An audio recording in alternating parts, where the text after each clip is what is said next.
परम सत्कार योग प्यारे सत्संगत जी। प्यार और सत्कार से कहना धन निरंकार जी। बोलिए सतगुरु माता सुदीक्षा सविंदर हरदेव जी महाराज की जय। संपूर्ण अवतार वाणी में शहंशाह बाबा अवतार सिंह जी महाराज इस शब्द द्वारा हमें समझाते हैं। सतगुरु मैनू चरनी लाया, परम भुलेखा सब गवाया। चिंता दिल दी हो गई दूर, जिधर वेखा नूरो नूर। दुखा ने मुंह फेर लियाए, सुखा मैनू केर लियाए। नहीं कोई दिसता होर किनारा, केवल तेरा एक सहारा। मेहरबान जो सतगुर तुठा, जन्म मरण दा संसा मुक्का। निस्सिन तेरी महिमा गावा, अवतार गुरु तो वारी जावा। हम ऐसे सतगुरु के ऊपर बलिहार जाते हैं जिन्होंने हमें परम पिता परमात्मा के दर्शन कराए हैं, इसका दीदार कराया है। हम सतगुरु के एहसानों का कर्जा कभी भी नहीं चुका सकते हैं। सात संगत जी, दासी आप जी के चरणों में मध्य प्रदेश की एक बहन के विचार रखने जा रही है, जिन्होंने हमें ये भी समझाया कि रूहानियत का रंग किस तरह भरा होता है। रूहानियत और इंसानियत जब संग संग चलती है तो कितना अच्छा लगता है।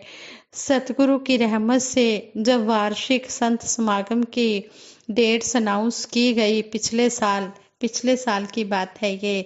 सतगुरु की रहमत से जब एनुअल संत समागम की डेट्स अनाउंस की गई तो उसी समय मन आनंद और ऊर्जा से भर गया।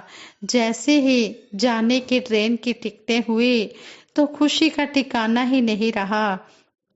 जाने की तैयारियों में हाथों की शक्ति भी बढ़ गई, साथ साथ मन भी सतगुरु के दर्शन और संतों के मिलन की तैयारी में लग गया। ट्रेन में भी सभी संतों के चेहरों पर सतगुरु मिलन की खुशी अलग ही दिख रही थी। सभी संत गीत भजन गाते और नाचते हुए समागम ग्राउंड पर पहुंचे तो ऐसा लगा मानो स्वर्ग में पहुंच गए हों। सभी सेवादार इतनी लगन और निष्काम भावना के साथ सेवा में लगे हुए थे कि उनके इस सेवा भाव को नमस्कार करने का मन कर रहा था। सभी सेवा में लगे हुए थे, बिना रुके बिना थके, पूरी खुशी और उत्साह के साथ।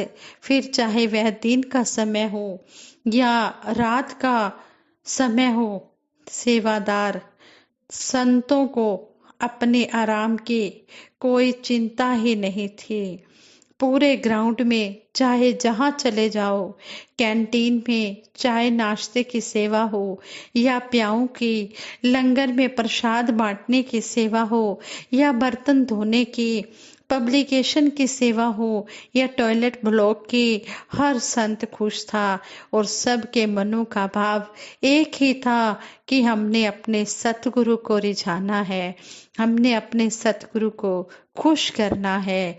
दूर दूर से आए संत जब एक दूसरे से मिलते तो पहचान ना होने के बाद भी ऐसे मिलते मानो उनमें एक अलग ही रिश्ता हो, उनसे एक अलग ही रिश्ता हो। गुरसिक्खी का, रूहानियत का, इंसानियत का कोई वैर भाव नहीं, कोई गिराने का भाव नहीं, जहां देखो बस प्यार ही प्यार। तो ये बहन कहने लगी, दासी एक दिन जब सत्संग पंडाल जा रही थी तो दूसरी ओर से आ रहे एक महात्मा ने सिर पर हाथ रखकर आशीर्वाद दिया और आगे बढ़ गए। एक पल को लगा कि ये सतगुरु का दिया हुआ अनमोल प्यार ही तो था जो महात्मा सभी को बांटे जा रहे थे। सतगुरु माता जी भी अपने विचारों में समझाते हैं, सतगुरु माता सुदीक्षा जी महाराज, कि अगर जो आशीर्वाद आप मेरे से लेना चाहते हैं वो किसी भी प्यारे भगत से ले लो। सभी के जो आशीर्वाद यहाँ से आना है वही संतों महात्माओं के पास दिव्य शक्ति है। तो इस तरह वो बहन कहने लगे कि वो महात्मा ने जब सिर पर हाथ रखकर आशीर्वाद दिया तो ऐसे लगा कि सतगुरु ने ही मुझे ये प्यार दिया है, सतगुरु का ही आशीर्वाद है। ये जितने भी हाथ हैं ये सब सतगुरु के ही हैं, जितने भी पैर हैं ये सतगुरु के ही हैं, जितने भी हम दर्शन करते हैं सब में मेरा सतगुरु ही है। सत्संग ग्राउंड में संतों के अनमोल वचन, गीत और सतगुरु की दिव्य वाणी सुनकर मन को एक अनोखा सुकून मिलता है। गुरु वंदना के 2 सुनहरे पल तो शायद ही कोई भूल सकता है।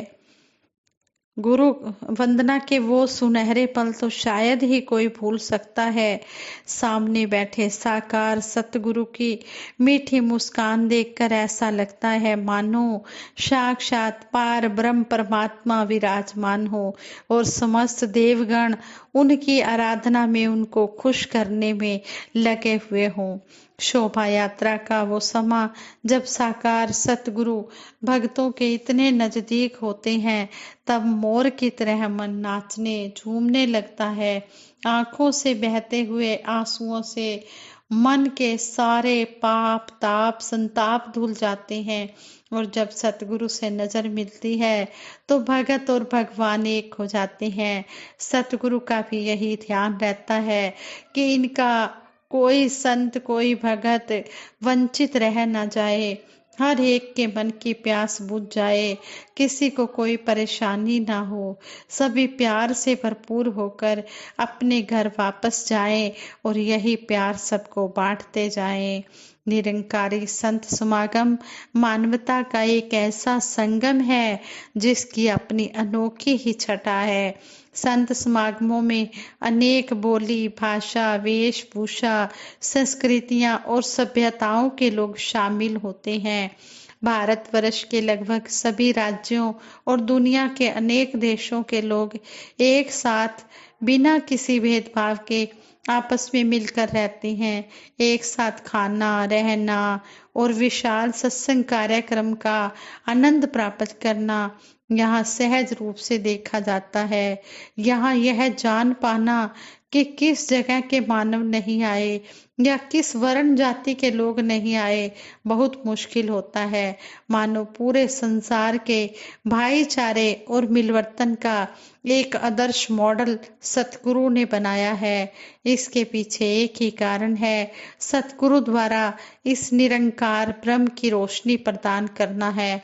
सतगुरु द्वारा दिया गया परम पिता परमात्मा का ज्ञान जो भी मानव प्राप्त कर लेता है उसके मन से सारे भेदभाव अपने आप ही खत्म हो जाते हैं। विशाल पंडाल में सत्संग प्रोग्राम में अलग अलग बोली भाषा अलग अलग धर्म शास्त्रों के ज्ञाता जब अपने अपने ढंग से ईश्वरीय ज्ञान की बातें करते हैं तो सभी सुनने वालों को बहुत आनंद मिलता है। सब आत्म विभोर होकर झूमने लगते हैं। चाहे गीत हो या प्रवचन, दिल से सुनकर सभी उन पर अमल कमाते हैं। हर भाषा हर देश के मानव अपने ही तो सारे हैं। यह भाव निरंकारी संत समागम में पूरी तरह से लागू होता है।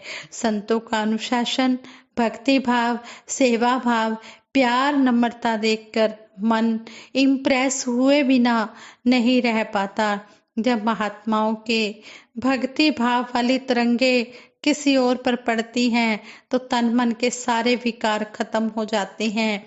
जो भी इस महायज्ञ में तन मन धन से सेवा करते हैं वह स्वयं को भाग्यशाली मानते हैं, हर प्रकार से सुकून सुख महसूस करते हैं।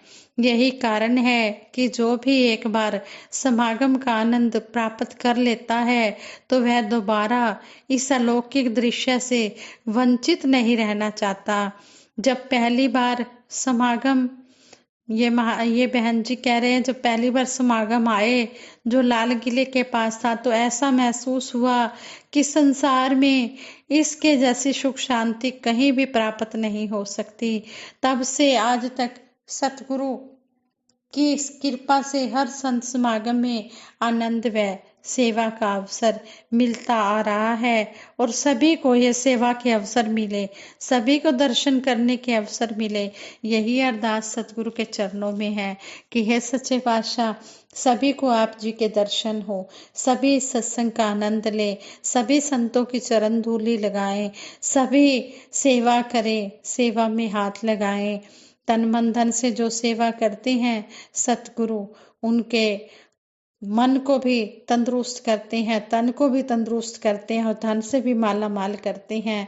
तो सतगुरु के चरणों में यही अरदास है, जो भी तन मन धन से जो भी सेवा सिमरन सत्संग के हमें मौके मिलते हैं, हम उनको गंवाए नहीं। हम सतगुरु का आशीर्वाद लें, संतों से मिलवर्तन का भाव बनाएं और संतों के भी दर्शन करें, सतगुरु के भी दर्शन करें और इस तरह हम सब आशीर्वादों के पात्र बने। संत समागम करीब आ चला है, अभी से ही चलने की करें हम तैयारी। हमने अभी से ही चलने की तैयारी करनी है। अब संत समागम हमारा बहुत ही नजदीक आ गया है, जो 28, 29 और 30 अक्टूबर को निरंकारी आध्यात्मिक स्थल समालखा में होने जा रहा है। हम सभी ने वहां पहुंचकर संतों महापुरुषों के सतगुरु के दर्शन भी करने हैं और आनंद भी लेना है और औरों तक भी इस मैसेज को पहुंचाना है। सभी ने संत समागम का हिस्सा बनना है और सभी को 76वें वार्षिक निरंकारी संत समागम की बहुत बहुत दासी बधाई भी देती है और सतगुरु माता जी के चरणों में यही अरदास करती है कि हे सच्चे पातशाह, जो मेंबर्स घर रह जाएंगे उन पर भी आप जी अपनी कृपा बना कर रखना और जो समागम में जाएंगे वो तो आनंद लेकर ही आएंगे। इसी तरह सारे संसार पर अपनी मेहर भरी नजर रखना, मेहर भरा हाथ रखना। इसी तरह सभी सेवा सिमरन सत्संग के रंग में रंगते चले जाएं। साथ संगत जी प्यार से कहना, धन निरंकार जी।